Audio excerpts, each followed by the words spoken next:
So the flight that we have, which is basically based on the application which was lodged with the Department of Transport, and then we took it to the International Air Services Council. The purpose, it was to transport Afrikaners who are relocating to the US as refugees. The annals of SA-US relations are at a watershed. They'll historically show that in early May 2025, after a run of public holidays celebrating South Africa's hard-fought transition to democracy, the very first group of Afrikaners took up the Trump administration's offer to relocate to the United States as official quote-unquote refugees. And they flew out of Gauteng for Virginia with not so much as a song or dance. You did see one or two jovial conversations between different families mingling with one another. There were one or two who, I suppose understandably, were unhappy with the media attention, with the cameras faced onto them. But all in all, I would say a far more reserved atmosphere among those that were in this group. That conversation with News 24 journalist Alex Mitchley next. Later in the show, the finance minister rubbishes any prospect of taxing the rich more. And finally, SA sprinters dominated China's World Athletics relays. To stay tuned to The Lead for every edition, hit the follow and subscribe buttons on our Spotify, Apple, and YouTube podcast channels. My name's Graeme Raubenheimer. Let's chat all this and more right here on The Lead on News 24. In the first of an apparent series of withdrawals from South Africa to the United States, some 49 Afrikaners have left home for what they hope will be greener pastures soon. Their departure is ultimately a consequence of the unfounded and often debunked allegation made by the Trump administration that the South African government is taking land by force. And thus Afrikaners are facing quote-unquote unjust racial discrimination. Now, this group, including children, had left OR Tambo International Airport late last night. Our man on the beat, Alex Mitchley, was there hoping to speak to them. He joins us live now from Pretoria. Alex, thanks so much for your time. Welcome to our very first chat on The Lead. So lucky to have you. How are you doing today? All good. Thanks for having me. You try to speak to some of the 49 Afrikaners leaving South Africa for refuge in the US. Did you manage to get that right, or was there some caginess there?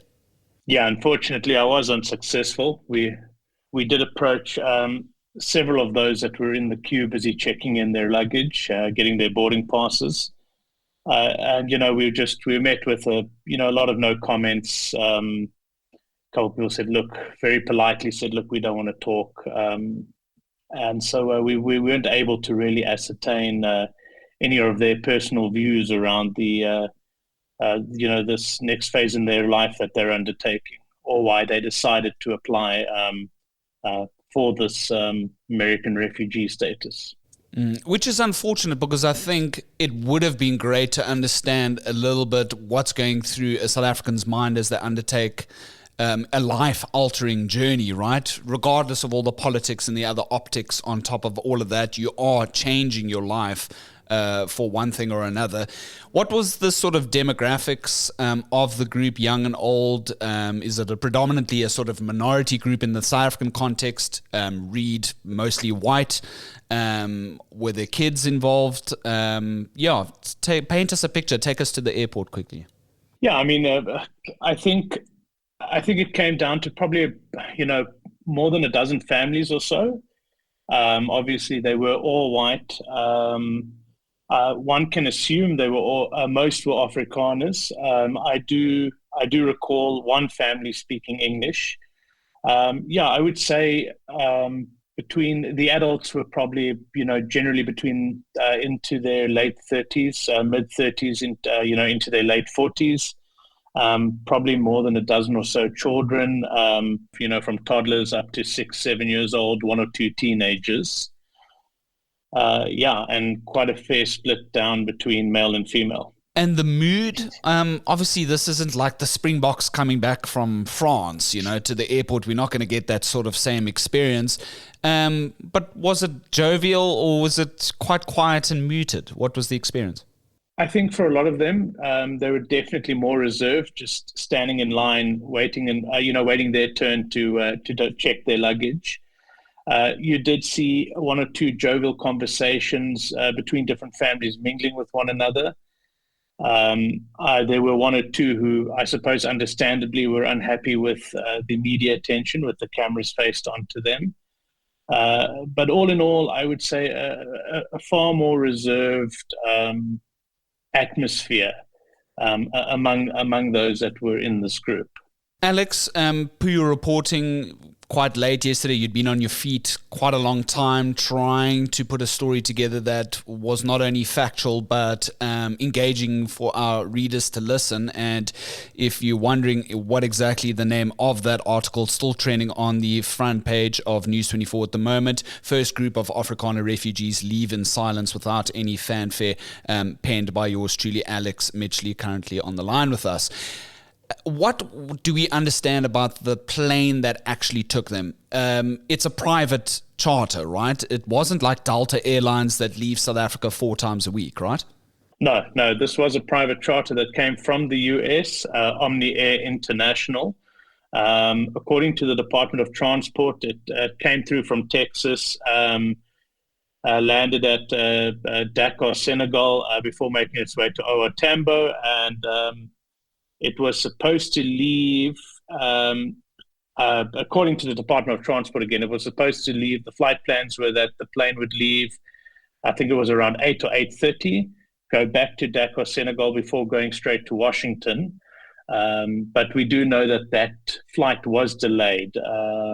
I spoke to the department this morning and I was told that they eventually only took off at around 10:30 last night.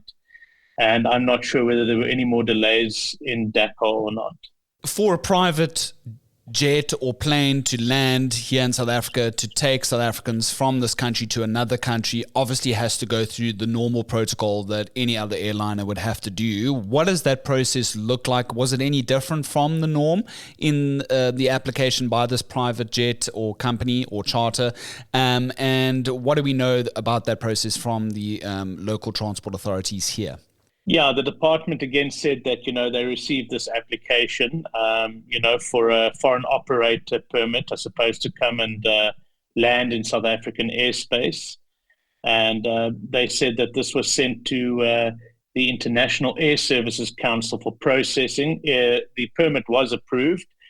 We were also told that one of the conditions of approving the permit was that the passengers would obviously have to be vetted. We understand that this meant they would be vetted by, SATs or I suppose state security, and that would be to check whether any people in this group had, I suppose, any warrants or any pending cases against them.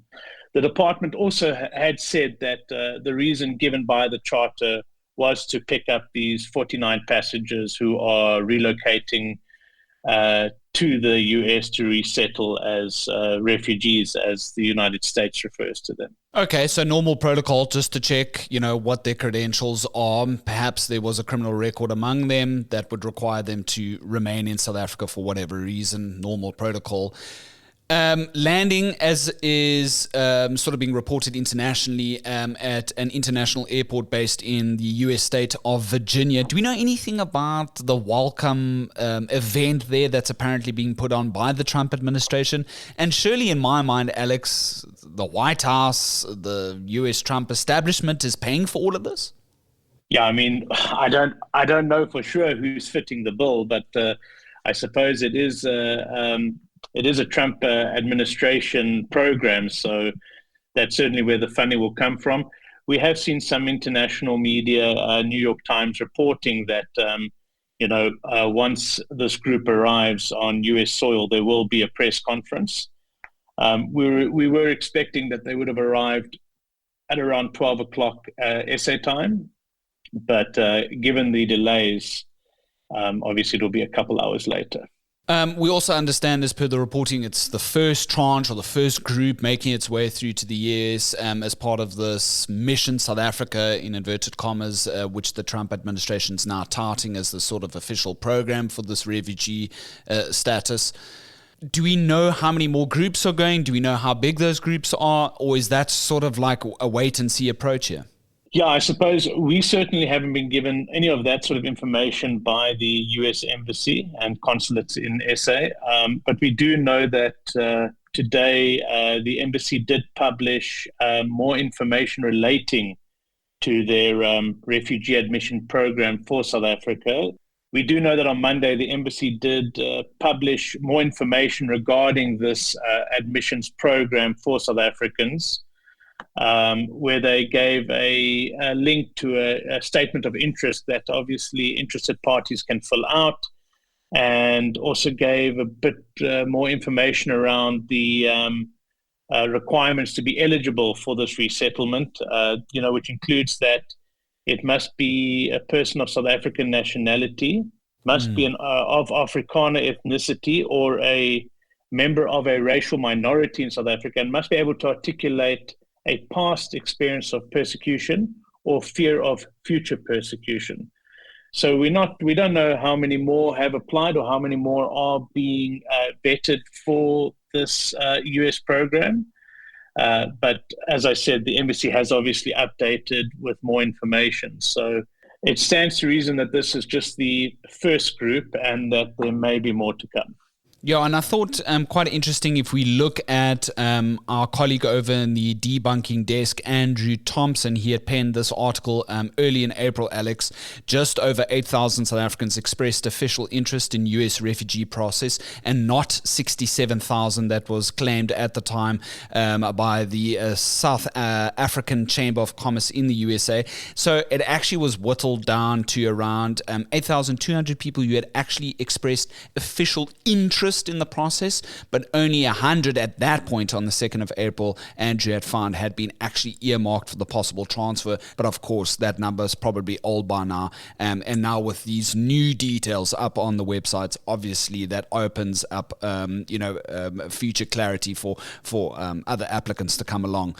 Just your general views as a proudly South African journalist that I know that you are, Alex. You've covered themes like this in the past. Myself and you have covered Senekal. That was a highly charged sort of like racial event in the Eastern Free State in response to a young farm worker being killed, racial politics coming to the fray, standoff between the EFF and farmers at the time. Just one hot pocket of an issue that we've seen in South Africa before. But looking at this, I mean, we don't really know why a lot of these South Africans have left to the US. Do you think we just don't know enough in order to understand what has driven these people to move overseas? Yeah, I think it's a very difficult question to answer. And I also think it's very, very nuanced, because we might have this idea based on the facts that we understand or the facts that we accept, and frame our understanding around that. But they might have a totally different perception and a totally different opinion of their lived reality in South Africa. So, and obviously it's their lived reality, which is what they base their decisions on. And unfortunately, we were unable to speak to them and to try and ascertain, what it is that they feel, what it is that they believe, and what it is that they've encountered, which has given us a far better idea as to why they decided to apply for a program like this, and why they believe that they, are victims of persecution or fear future persecution. And, without that information, for me personally, it would be very, very difficult to explain or give my own views as to why they decided to take up this journey. Agreed. And I think that's a very informed, fair way of looking at it, right? And perhaps we'll see some of that opinions forming in wake of any reaction or responses to the first South Africans arriving on US soil. Perhaps that will come out in international media over the course of the next couple of days or so. I found this lastly, Alex, quite interesting, is that, of course, AfriForum, Solidariteit, these Afrikaner lobby groups have been massively part of the conversation of all of what the US and Trump administration's decisions have been in recent months. And I found it quite interesting now that AfriForum's in a position to say they're more rather interested in the livelihoods of Afrikaners back home and what that future might look for them here in South Africa. And so aren't really engaging all that much in what some may argue have been sort of their doing in eliciting this sort of process to unfold as it is. What else has AfriForum said at this time to you? Yeah, I see AfriForum did drop a statement, following the departure of this group, where the CEO, Kali Kriel, said, just kind of reiterated their stance. And their stance has been that, they want to stay in South Africa and maintain a future for themselves, I suppose, as Afrikaners. And, they had previously said that, and with, their visits, they welcome the pressure the US puts on on South Africa or the South African government. But it is not their ideal to move over there. And I think that has to do with trying to maintain their Afrikaner culture, which they feel may be lost. Because, of course, if they do go over as refugees, they would effectively be expected to assimilate, into the US culture. Sure. And I think anybody listening to this podcast, this show, finally, Alex will be asking, why didn't these two journalists ask what the SA government is sort of saying about this whole process? And I think that's also going to be a wait and see, right? How is the SA government, is the president going to issue a statement in the wake of the very first South Africans going over, albeit a minute group of only 49, right? I think that's also something we'll have to look out for, right? What are those deliberations looking like in the background? We know that Alvin Botha, one of our deputy ministers, has been meeting with his US counterpart. So other than that, there hasn't really been a lot of movement on the SA government side, right?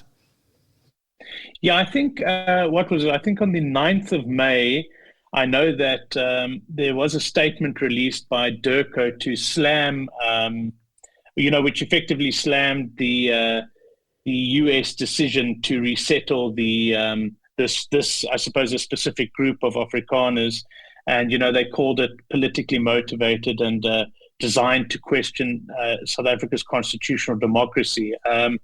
Following the departure of this group of Afrikaners, we have yet to see anything from government, but I'm sure they will be looking to try and put out a statement as they continue to try and hold their narrative. Alex, I really do appreciate it. Thank you so much for your reporting. Long hours, plenty of steps in at the OR Tambo International Airport. And of course, as we wait to see and hear about the details of the next group of South Africans going overseas, I'm sure you'll be the first to know. Thanks so much for joining us in The Lead. Thank you. To our trending topic now, and a further tax on South Africa's uber wealthy is out of the question. That's according to Finance Minister Enoch Godongwana. Responding to a parliamentary question brought by the Mkhonto weSizwe Party, Godongwana stated that there are already enough ways wealth is being taxed today, including from real estate to death estate duties. But the MKP and EFF both advocate for a wealth tax. The minister argues that taxing 2,850 of the country's richest would place the personal income taxes they already pay, which amounts to around 7 billion rand in revenue, at jeopardy. A wealth tax could also see these millionaires relocate elsewhere, impacting local investment.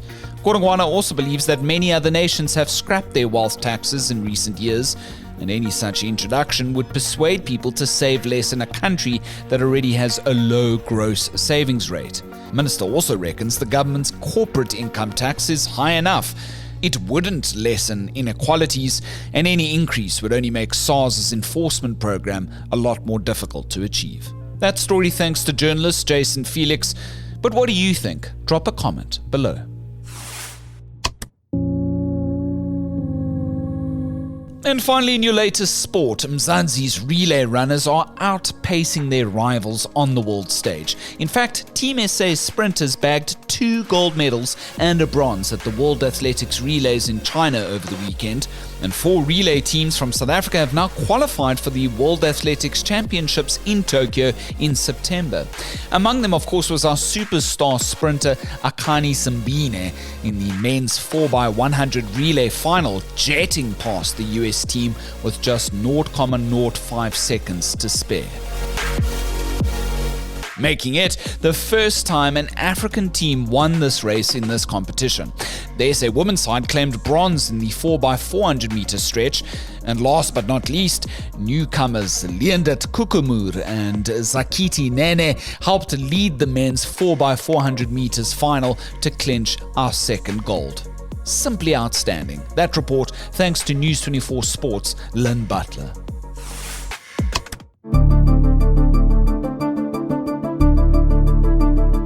Well, from the first so-called Amerikaners leaving Kempton Park for Virginia to our star sprinters leaving everyone else in the dust, we're certainly a country of converging narratives. We got a mail from one of our listeners, Raymond Abrahamse, from one of our shows last week that was on the contentious raid of the council offices of the City of Cape Town's JP Smith. Now, Raymond writes to us, quote-unquote, the following: "If the country had more sheriffs like JP, it would be a better place." Thanks for your mail, albeit short, Raymond. Well, we'd love more of your emails, comments, especially your voice notes. You can do so by mailing us thelead@24.com. And if you'd like to be updated on our next show, you can hit the follow and subscribe buttons on our Spotify, Apple, and YouTube podcast channels. Expect shows every day this week, Monday to Thursday. My name's Graeme Raubenheimer, and so long as there's news, we'll have the lead.